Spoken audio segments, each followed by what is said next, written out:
Good morning, everyone. Welcome to Fuel for Success. This is episode number 78 on this Good Friday, and I'm happy to see everyone that's on here today. And Matt, how are you doing today? It's this Sunday's Easter. You've got sort of an Easter colored shirt on. I missed the memo, orange gray me, but hey, I got it's good to be alive and it's good to be type here. of colors in the spring. You know what I'm saying? So it's just how it is. Bright colors in the spring.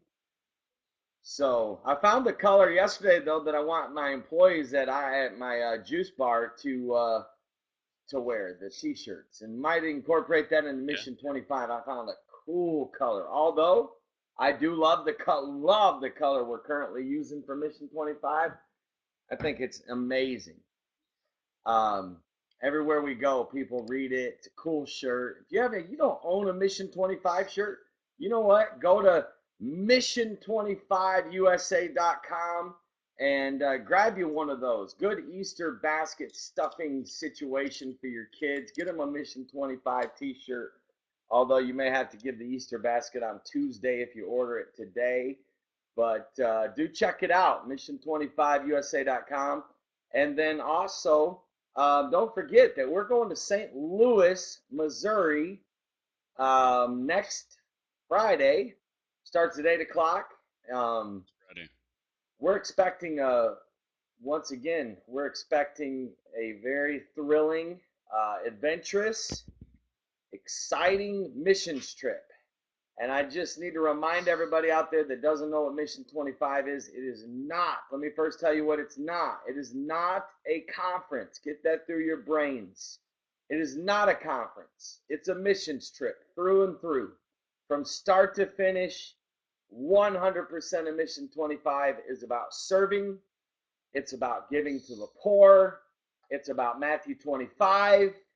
It's about Matthew 5:16. It's about James 1:27. You read those three scriptures right there, and you'll understand Mission 25. That we're literally good Samaritans for the weekend. Everything we do is all about the sick, the poor, shelters, homeless, single moms, widows, people that are in need, people that are broken, people that are hungry.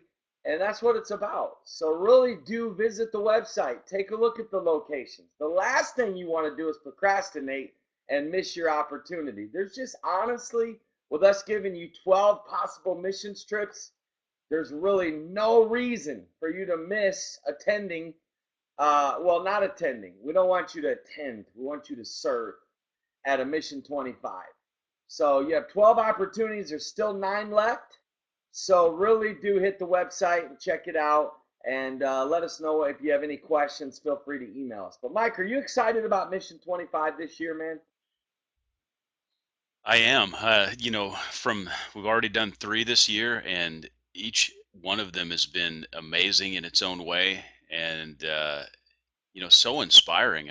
It's too much. We could literally sit here for 3 hours and talk about all the stuff that we've seen already and that we've experienced already. The serving that we've done, the people that we've met. I've been inspired by the people that we serve and the people that we serve with. On so many times, and I'm just excited to see what God's going to do in each of these cities. We've got nine more cities, and every one of them has great need, and we're going to do what we can to be the hands and feet of Jesus and serve and inspire people to serve and make a difference in our world. Absolutely. So, Mike, you celebrated 21 years of marriage, my friend. Today is about family and relationships.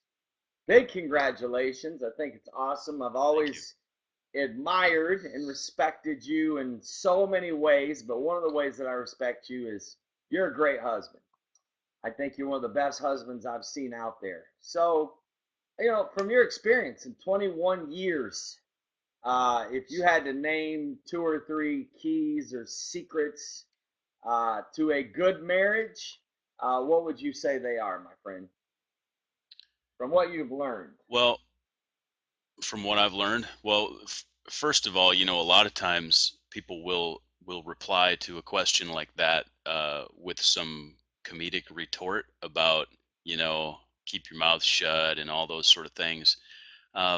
with sarcasm and humor about the marriage relationship and the wife being a nag and all those sort of things. But I want to caution people not to do that. A lot of times we really damage relationships in the name of humor, and so uh, y- God gave us humor for a reason. It's okay to be funny and it's okay to have humor and those sort of things, but not at the cost of defacing or being negative towards, especially towards your spouse. So that's one piece of advice, is that I never talk bad about my wife, never say those sort of negative things.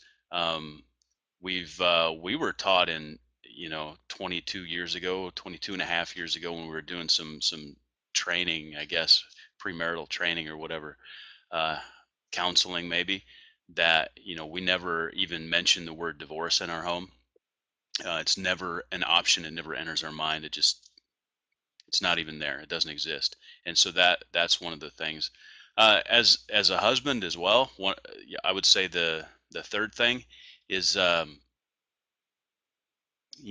there's be patient. You know, love is patient, love is kind, and there's an element of patience that you have to have as a husband, and that helps with our understanding of our spouse. It's like any relationship really, but people don't. Carol doesn't do everything the way that I would do it, and vice versa, right?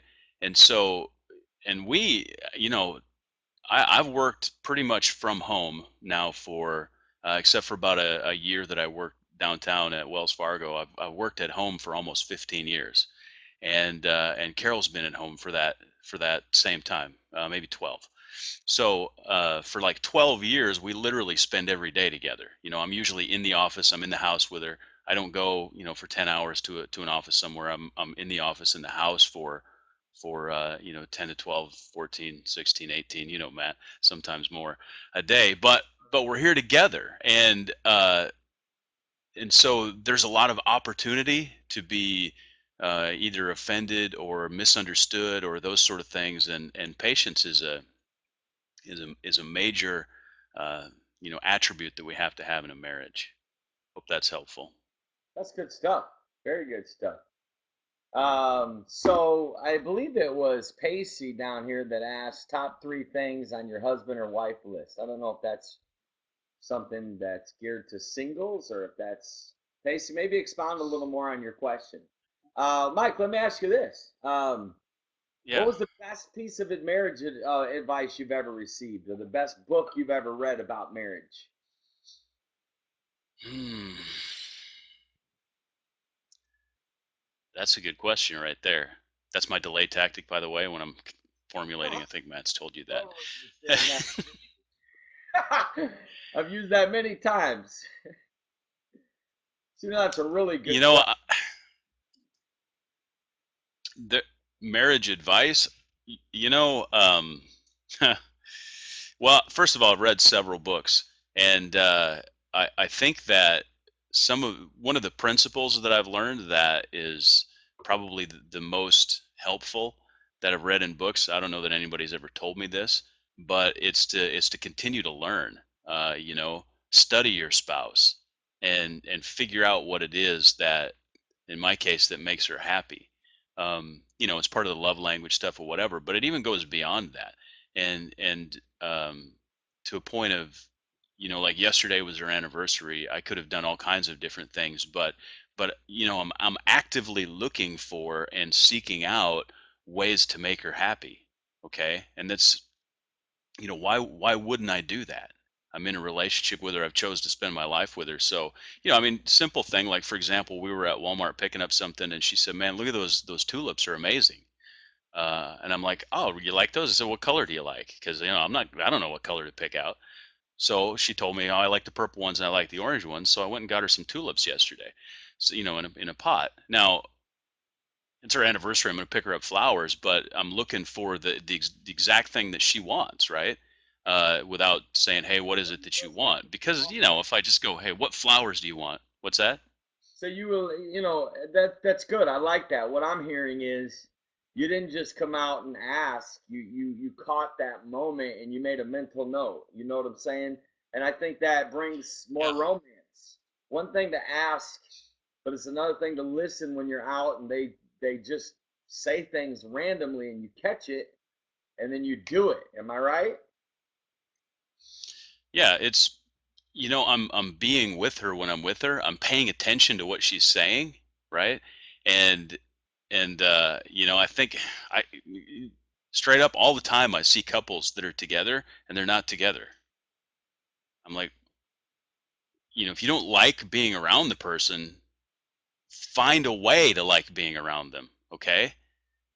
You know what I'm saying? It's like You got any tips on that, my friend? Let's suppose someone out there doesn't like their spouse. What are they to do, brother? uh find out some things that, like, if for example, if your wife, if you don't, necessarily like the things that she likes or whatever, because Carol and I have totally different tastes and hobbies. She likes to fish a little bit, right? Of course, we serve together a lot, and I think that's important. I mean, that's been very helpful to us, in probably the last 8 years or so, serving together, working together, those sort of things. But find commonality, find common things you like to do. I mean, sometimes it's kind of a sacrifice. I mean, I don't like necessarily going shopping at the mall, but I will, because it's not all about me. But and Carol doesn't really like mushroom hunting in the spring.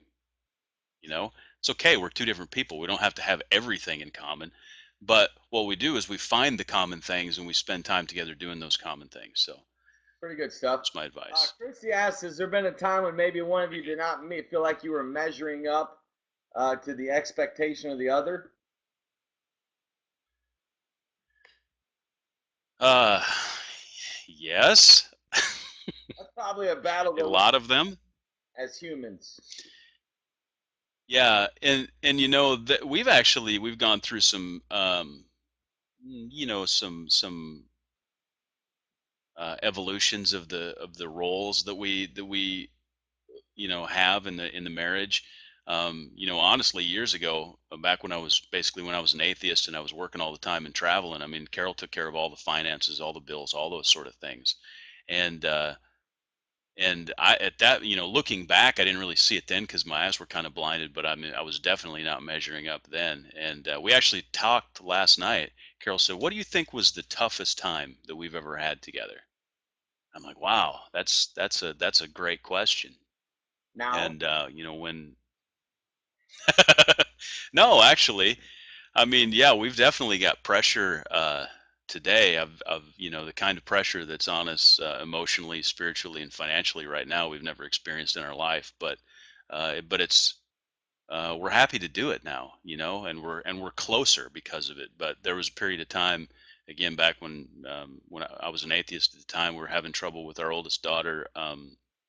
And our home was a wreck, and I was gone all the time, traveling, working, and it was very difficult. And part of the, you know, uh, I don't know how deep I want to get into this, but at a certain point after I came to God, and I was a couple of years later, and I didn't understand. I mean, our life was a wreck for a while, and I'm like, God, why did you allow this to happen? But I'm like, I'm serving you now. I'm doing what I'm supposed to be doing. Why is my life such a wreck? And he basically told me that he'd save me just in time. And if, we were really we were on a collision course with disaster in our family and our marriage. And really putting God in the center of it and beginning to serve God really made a huge difference. So I'm kind of rambling, but there you go. no, that's good stuff. Very good stuff. To all of you that are out there that are married, this is very good content. And if you'll listen to what Mike is saying, it's some good stuff. To all of you that are not married, it's still good stuff. Because you know what I believe, Mike? I really believe the number one problem with singles is that they're trying to find the right one. And I know this sounds so cliche, but it's so true. The real secret to finding the right one is putting all of your energy into being the right one. So in this Yeah. process, even if you're a single out there, take what Mike is saying and tell yourself, you know what? That's the kind of husband I'm going to be, or that's the kind of wife I'm going to be. Always study other couples and always learn from what to do and what not to do. Like, you have education in front of you 24/7. I'm blown away more people are not catching the lessons that are right in front of them. Like, when I see a couple, maybe the husband maybe speaks down to his wife, I make a mental note. I don't, I'm not going to be that way. Or I'll see I'll see a couple and they seem like they're not affectionate, and I'll make a mental note. You know what? I don't want to be like that. You know what I'm saying? So always be learning. Maybe you see a parent who, is a good parent and they're doing it right. Make a mental note. I like that. That's how I'm going to be. So always be learning from everyone you meet how to be and how not to be. And Mike has Y- just shared 15 minutes of just really solid content to all you husbands or husbands to be out there and anybody in a relationship. These are some good principles, like the principle of patience.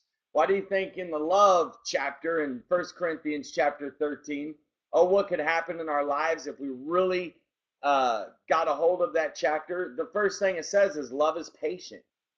All these people, right. all these love movies and romance novels. No, real love is patient. And Mike, you said a mouthful right there about the power of patience, It- my friend.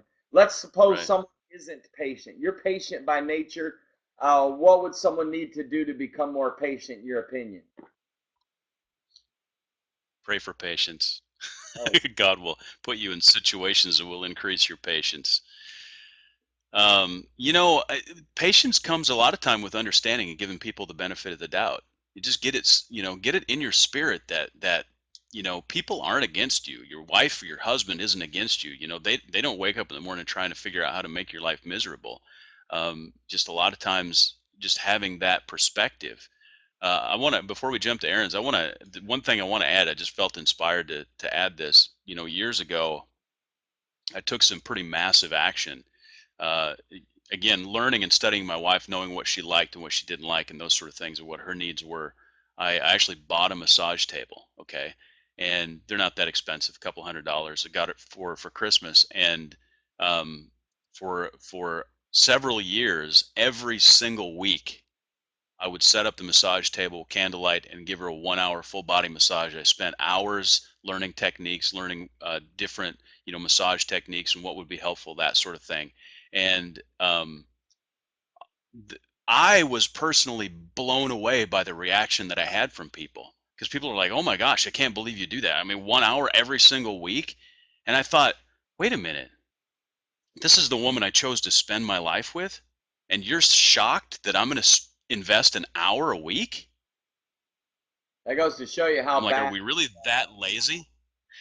Yeah, that goes to show you how bad our society is. That's awesome, though, Mike. I love that, bro. And I'm sure she loved it as well. And I think every guy out there that's married should take note to what Mike is saying. You would definitely, hate to use the word, but score some points there for sure. What lady doesn't love a Well, massage? But you're right. right, And bro. I think it's important to have the right motive too. What's that? Sorry. Go I said ahead. I think it's important to have the right motive too. I mean, I did it from a serving standpoint, okay, not from a what am I going to gain out of this? You know what I'm saying? Right. That's very important. And that goes to show, selfishness is another element that is killing intimacy in relationships. And I think another thing you've said too, most people have a 50-50 mentality. Well, if you'll take care of me, I'll take care of you. Well, in reality, true love is 100%. It's not waiting on the other 50. It's not waiting to see what you can get. It's all about what you can give. Right. Good story, Mike. Good stuff right there, man.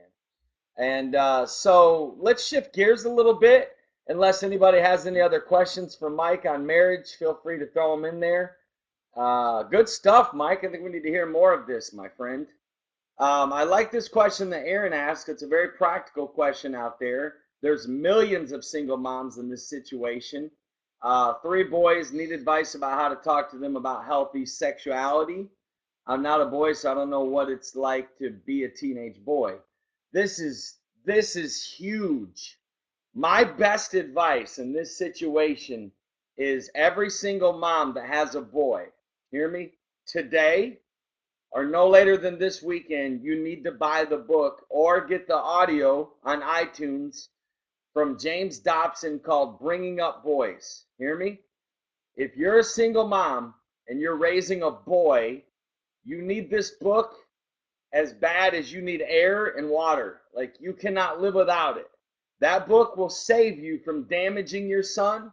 That book will help you train and talk to your kids about healthy sexuality.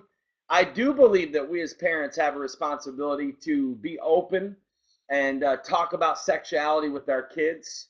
I think it makes them healthy about, most people don't have a healthy sexuality because their parents never Right. really prepared them or really talked to them about the subject.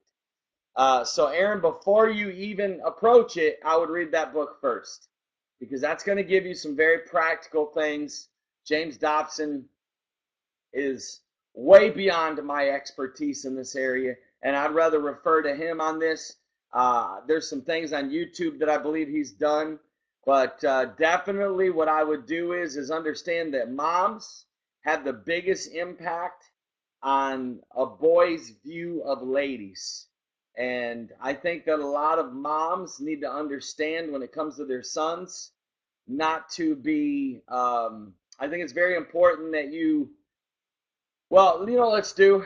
I don't want to dive into this right now only because I want you to read James Dobson's book first, and then maybe we'll take this on another show because it's a broad subject, and I want to open it up and then leave myself only a small window of time. It's called Bringing Up Boys is the name of the book. Mike, you have any thoughts on this, my friend? We'll link it up. The other great book, and depending on how old they are, I would say when they're probably 13 or 14, Steve Arterburn's Every Young Man's Battle is a great book. Um, and it really addresses it. A good book for them to read. Uh, and I see Aaron says, I don't know what it's like to be a teenage boy. I can give you a little bit of insight. I remember, to me, being a teenage boy was sort of like um, driving one of those 1,500 horsepower top fuel drag cars with no brakes and a blindfold. It's pretty much what being a teenage boy is like, hormonally speaking. The best So thing I would say is don't make your boy feel dirty. I know a lot of parents, because especially moms, are shocked. You don't want to see your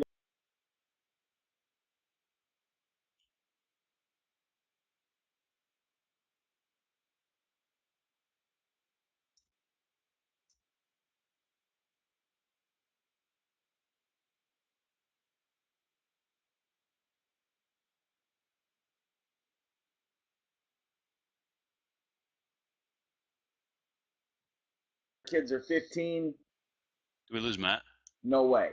I had the talk with my son when he was 11. It was a very bonding talk. It was a very open talk. I was very extremely open with him, and it actually raised his confidence, and it actually made him feel safe to talk to me about that subject, but to never make him feel dirty. You know what I'm saying? That's my opinion.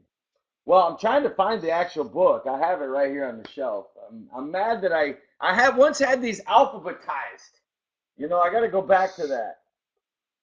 I was just going to ask you that if you Anyways, we'll put it alphabetized them. up there. We'll put it up there, Mike. When you get in real life situations and you can't do a search, You doesn't still that drive here? you crazy? Yeah. Hello? Can you not hear me? Okay. Having some technical issues. We'll get Matt back on here in a second. Um, good stuff right there. Hey, who else has a question? By all means, go ahead. We've got a few more here down in the question queue, but feel free to ask. Um, I'm gonna, Pacey, you'd asked about the top 3 to 5 things on your husband-wife list, and I was actually going to say earlier that one of the things that, and Matt sort of, I'm going to echo a little bit what he said. When I look at that list, I'm saying, what are the top 3 to 5 things that I want to be as a husband? And I actually every single day when I pray, I ask God to make me a better husband, whatever it takes. So that's another great piece of advice there. Can you hear me now, Matt? I can hear you now. I Can you hear me? lost you for a minute, my friend. I was looking for the book. I can't find it right now, but anyways, we'll highlight it. My take on that, speaking to singles about this whole list thing, I am a major believer in being clear and specific. I like what Mike said. It complements the theory of being the right one. So absolutely, our focus should be us building character and traits that would make us an unbelievable wife or an unbelievable husband. People laugh at me about this, but I take this very serious. I actually have a list of anywhere from I think it's like maybe 25 um, different areas of a person that I would consider a lifetime companion. You know, a lot of it has to do with compatibility, maybe their personality. How would they be as a pastor's wife? What would they be? How would Caleb relate with them? My physical attraction, their view about money, their love for homeless people. The list, it's literally like, and what I do when the Bible says watch and pray. See, we don't watch people enough. We just jump into things. So I watch, and what I do is, and people laugh, and I don't care. It just works for me. You know, a scale of 1 to 10 never lies. It never lies. No matter what, the answer to a scale of 1 to 10 is as clear as it can get. If I ask Mike, how did you like that restaurant on a scale of 1 to 10, and he says a 6, well then that's pretty low to me. It's just a little bit higher than almost he doesn't like it. But if he says it's an 8 or a 9, that's a pretty good indicator he really liked it. You know what I'm saying? So believe it or not, what really keeps me on track and keeps me from dating the wrong people is I literally score like different areas of what I see in that person. Don't laugh. Don't think I'm psycho. It really is very sincere. It's like say like for example, one of the areas that I might give a score in is a lady's financial blueprint. That's very important to me. Or let's say I might have on my list compatibility with Caleb. Well, if I'm talking to a girl, and by probably the second conversation, she hasn't at least asked one question about Caleb, or maybe I'll bring him up because he's so much a part of my life, and maybe you can feel it get tight. I'm very in tune with that kind of stuff. You know what I'm saying? So I think the real thing is to know what you want and be clear about that, and don't be afraid to to be honest about it. To be honest about what a person would score in that area. Let's say a person's, let's say you want a man that's on fire for God. Well, if he's a 6 on a scale of 1 to 10, then you're better off just completely cutting ties, watching him, and hoping he gets, a fire lit under him. You know what I'm saying? Rather than trying to proceed and act like maybe things will turn around. You know what I'm saying? I don't know. That's just my take on it. It works for me. It's where I've been single 9 years. I've been single 9 years, my friends. That's a long time to be single. And I'm a dad, so I haven't rushed, and I'm very careful, and I'm waiting on God, and I'm doing the right thing. I feel like I'm very cautious, and that list kind of guides me. It keeps me from wasting time with the wrong one. You know what I'm saying? That's my opinion. I might be Yeah. wrong, but it works for me. Hey, Jenny's asking, and Jenny's representing Minnesota, by the way. Good to see you on here, Jenny. Um, she's asking, is it wrong to be looking for someone that has the same heart, passion, and calling in Christ? What about a calling on a person's life? Do you look for someone, and you mentioned, a love for homeless people.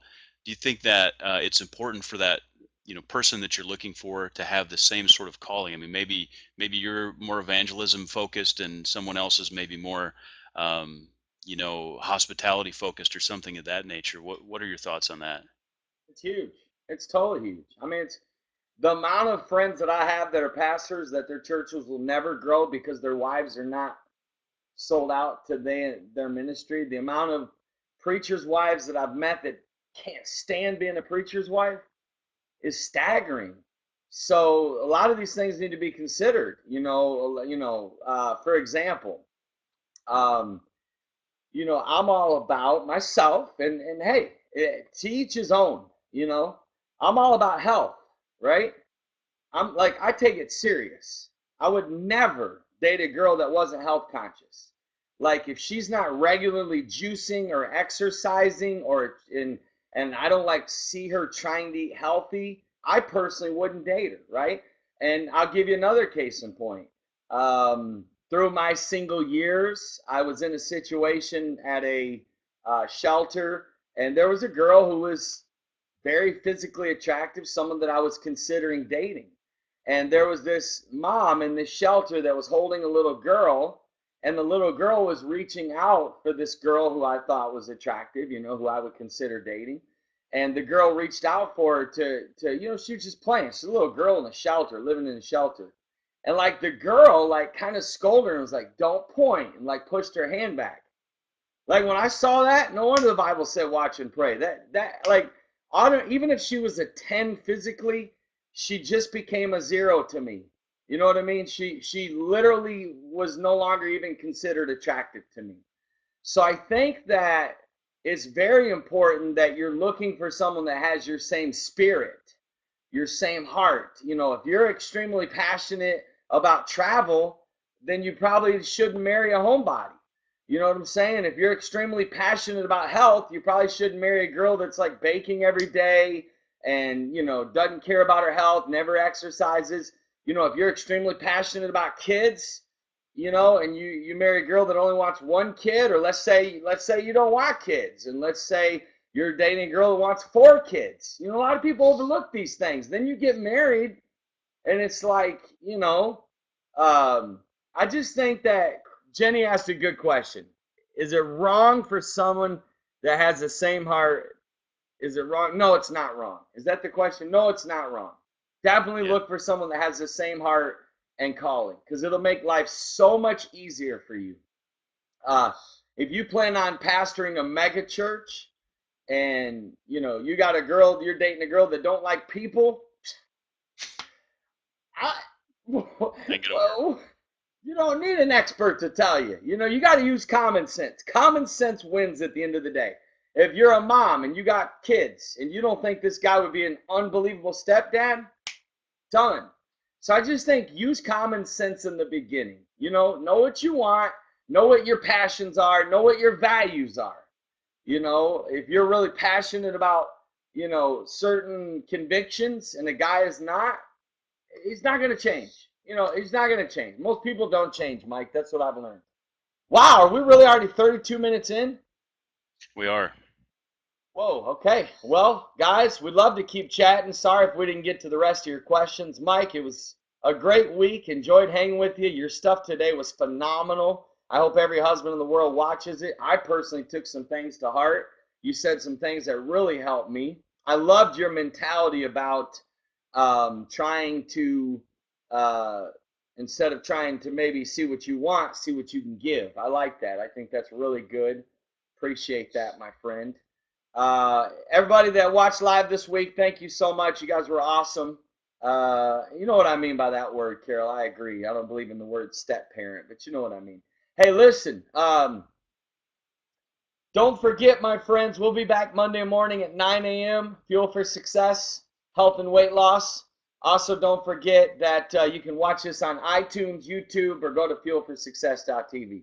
God bless you all that listen live today, and those that listen on the archives. We appreciate you as well. Enjoy your weekend, my friends, and go live it up. And happy Easter. Happy Easter. Yep. Bye bye.